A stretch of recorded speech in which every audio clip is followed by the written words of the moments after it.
গত 18 মার্চ পটুয়াখালী দুমকি উপজেলার পাঙ্গাশিয়া ইউনিয়ন নিজ বাড়ি থেকে নানা বাড়ি যাওয়ার পথে শহীদ জসিম উদ্দিনের কন্যা লামিয়া সংঘবদ্ধ ধর্ষণের শিকার হয়। পরে নিজেই থানায় মামলা দায়ের করেন, পুলিশ দুজনকে গ্রেপ্তার করেন, কিন্তু পিতা মৃত্যু এবং ধর্ষণের ঘটনা মানসিকভাবে অনেক ভেঙে পড়েন লামিয়া।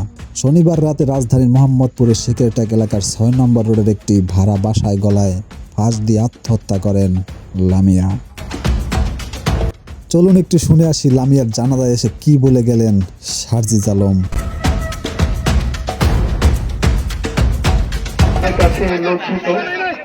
কারণ এই অভ্যুত্থানের পরবর্তী নতুন বাংলাদেশে আমাদের বোনের বাবা এবং অভ্যুত্থানের একজন শহীদ, কিন্তু এরপরও কিছু নরপিশাচের চোখ থেকে আমরা আমাদের বোনকে রক্ষা করতে পারিনি।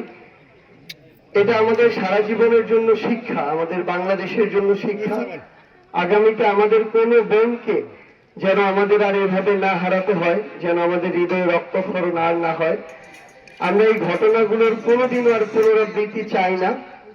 এ কারণে আমাদের জায়গা থেকে অন্তর্বর্তীকালীন সরকারের কাছে একটাই চাওয়া, যে আমরা কিছুদিন আগে আমাদের ছোট্ট বোন আসিয়াকে হারিয়েছি। এনসিপির উত্তরাঞ্চলের মুখ্য সংগঠন সারজিজ আলম বলেছেন, কয়েকদিন আগে আমাদের বোন আসিয়াকে হারিয়েছি, আজ আমরা লামিয়াকে হারালাম। অন্তর্বর্তী সরকারের কাছে আমাদের চাওয়া, আসিয়া ও লামিয়া যাদের কারণে মৃত্যুবরণ করেছেন তাদের মৃত্যুদণ্ড আগামী 90 দিনের মধ্যে দিতে হবে।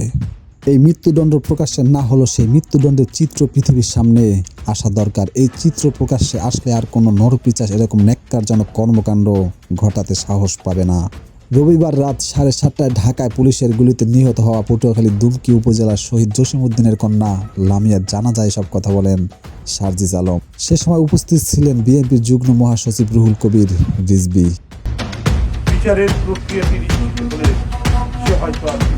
তাদের সাথে তাল মিলিয়ে আমরাও বলতে চাই, বিচারে 90 দিনের মধ্যেই শেষ করতে হবে। যারা একটি পরিবার কিভাবে ধ্বংস করে দিল, তাদের পৃথিবীতে বেঁচে থাকার কোনো অধিকার নেই।